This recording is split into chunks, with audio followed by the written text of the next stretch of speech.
राजाने म्हटले, परमात्म्याचे स्वरूप जाणणाऱ्यांमध्ये आपण सर्व श्रेष्ठ आहात, म्हणून मला आता ज्या परमब्रह्म परमात्म्याचे नारायण नावाने वर्णन केले जाते त्याचे स्वरूप सांगा. पिप्पलायन म्हणाला, राजन, जी या जगाची उत्पत्ती, स्थिती आणि प्रलयाचे कारण असून स्वतः मात्र कारणरहित आहे.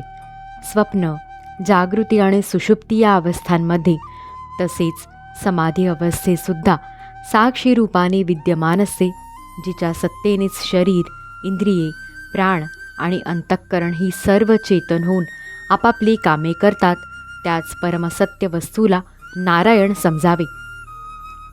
जशा अग्नीच्या ठिणग्या अग्नीला प्रकाशित करू शकत नाहीत की जाळू शकत नाही, त्याचप्रमाणे ज्या परमतत्वामध्ये मनाची गती नाही की वाणीची गती नाही, डोळे त्याला पाहू शकत नाहीत आणि बुद्धी त्याच्या संबंधी विचार करू शकत नाही, प्राण आणि इंद्रियेही त्याला जाणत नाहीत, नेती नेती हे श्रुतींचे शब्दसुद्धा बोध करून देणाऱ्या साधनांचा निषेध करून तात्पर्य रूपाने जिथे निषेध संपतो ते आपले मूळ दाखवितात, कारण हे मूळ नसेल तर निषेधच सिद्ध होणार नाही.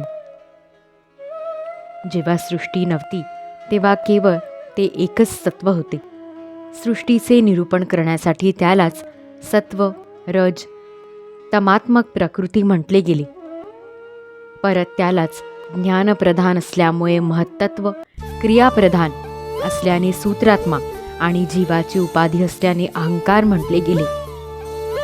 वास्तविक इंद्रियांच्या अधिष्ठात्री देवता, इंद्रिये, त्यांचे विषय किंवा त्यांपासून मिळणारे सुख या विविध शक्ती ब्रह्मच आहेत.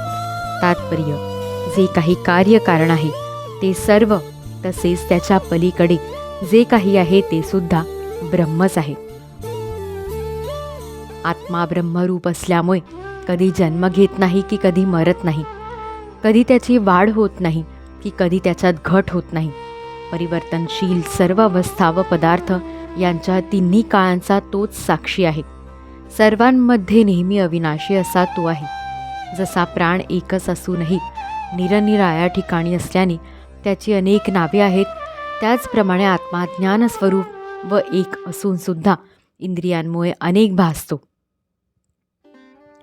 अंडज, जरायुज, उद्भिज्ज व स्वेदज या सर्व जीवशरीरांमध्ये एकच प्राणशक्ती जीवांच्या बरोबर तेथे तेथे जाते. सुषुप्ती अवस्थेमध्ये जेव्हा इंद्रिये निशेष्ट झालेली असतात, अहंकारसुद्धा निद्रितावस्थेत असतो, तेव्हा लिंग शरीररहित हा कूटस्थ आत्माच असतो. त्यामुळेच मी सुखाने झोपलो होतो याचे स्मरण आपल्याला नंतर होते.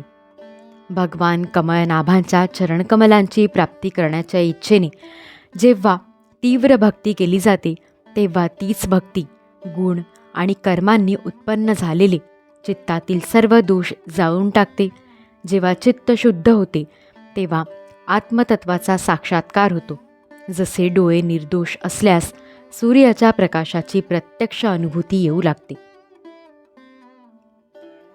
राजा म्हणाला, आता आपण आम्हाला कर्मयोगाचा उपदेश करा, ज्या योगी मनुष्य शुद्ध होऊन त्याला लवकरच कर्मफल त्यागाने मिळणारी श्रेष्ठ नैष्कर्म्यावस्था प्राप्त होते.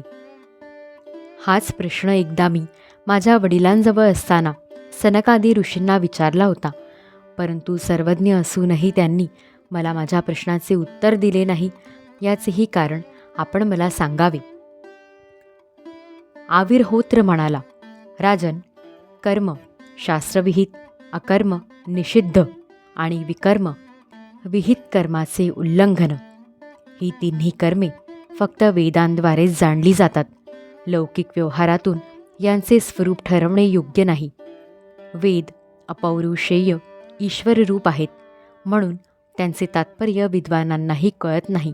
म्हणूनच त्यावेळी तू लहान असल्यामुळे तुझी पात्रता नाही असे समजून सनकादी ऋषींनी तुझ्या प्रश्नाचे उत्तर दिले नाही.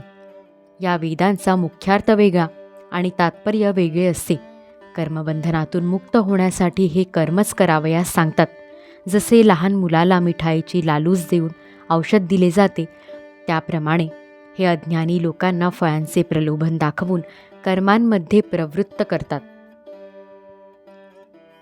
जो अज्ञानी असून इंद्रिये ज्याला वश नाहीत, त्याने जर आपल्या मनानुसार वेदोक्त कर्मांचा त्याग केला तर त्याने विहित कर्मांचे आचरण न केल्यामुळे त्याच्या हातून अधर्म घडतो व तो जन्ममृत्यूच्या बंधनातून सुटत नाही.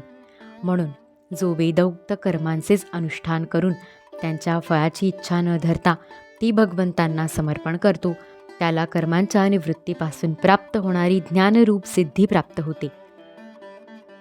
वेदांमध्ये स्वर्गादिरूप फळांचे जे वर्णन आहे त्यांचे तात्पर्य कर्मांची आवड निर्माण करण्यामध्ये आहे. ज्याला आपल्या ब्रह्मस्वरूप आत्म्याची हृदयग्रंथी मी आणि माझे ही कल्पना नाहीशी व्हावी असे वाटत असेल, त्याने वैदिक आणि तांत्रिक अशा दोन्ही पद्धतींनी भगवंतांची आराधना करावी. गुरूंच्याकडून दीक्षा मिळाल्यावर त्यांच्याकडून अनुष्ठानविधी शिकावा. नंतर आपल्या भगवंतांची जी मूर्ती प्रिय वाटेल तिच्या ठिकाणीच भगवंतांची पूजा करावी. अगोदर स्नान इत्यादी करून शुद्ध होऊन भगवंतांच्या मूर्तीसमोर बसावे. प्राणायाम इत्यादींनी शरीर शुद्ध करावे. त्यानंतर आसनविधी, न्यास वगैरे करून घेऊन भगवंतांची पूजा करावी. अगोदर पूजा साहित्य, जमीन, स्वतः व देवमूर्ती हे सर्व पूजेसाठी योग्य बनवावे. नंतर आसनावर मंत्रोच्चारपूर्वक पाणी शिंपडून पाद्य, अर्घ्य इत्यादी पात्रे जवळ तयार ठेवावीत. तदनंतर एकाग्रचित्त होऊन हृदयादी न्यास करावे. नंतर हृदयात भगवंतांचे ध्यान करून समोरील मूर्तीमध्ये तिची स्थापना करावी आणि देशकाळानुसार मिळालेल्या पूजा सामग्रीने मूलमंत्र म्हणून तिची पूजा करावी.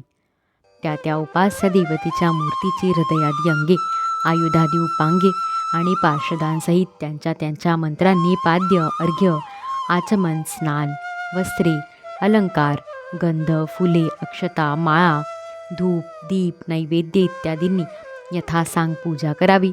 नंतर स्तोत्रांनी स्तुती करून भगवंतांना नमस्कार करावा. तेच आपल्यामध्ये आहेत असे ध्यान करीत भगवंतांच्या मूर्तीचे पूजन करावे. निर्माल्य आपल्या मस्तकावर धारण करावे. नंतर मोठ्या आदराने भगवंतांना हृदयामध्ये व योग्य ठिकाणी ठेवून पूजेची समाप्ती करावी.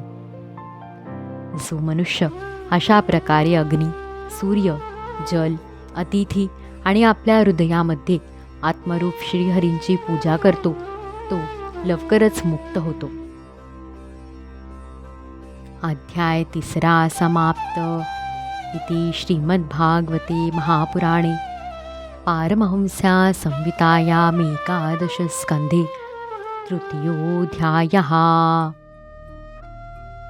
ऋषिकेशमेवागमनकायजातं हरे ज्ञानतो विश्वसाक्षिन्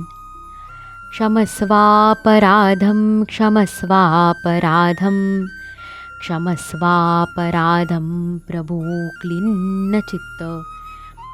गोपाळ कृष्ण भगवान की जय. श्रीकृष्णार्पणमस्तु. जे योगाच्या पलीकडचे म्हणजे योगातील अवस्थांनी बांधले न गेलेले आहेत, तिन्ही गुणांच्या म्हणजेच सत्व, रज, तम यांच्या पलीकडील आहेत, जे सर्वांचे रक्षण करणारे आणि सर्वव्यापी आहेत, अशा सर्व दुःख दूर करणाऱ्या देवा म्हणजे आनंद स्वरूप श्री दत्तात्रेयांचा मी आश्रय घेतो. दिगंबरा दिगंबरा श्रीपादवल्लभ दिगंबरा अवधूत चिंतन श्री गुरुदेव दत्त. श्री सद्गुरुनाथ महाराज की जय.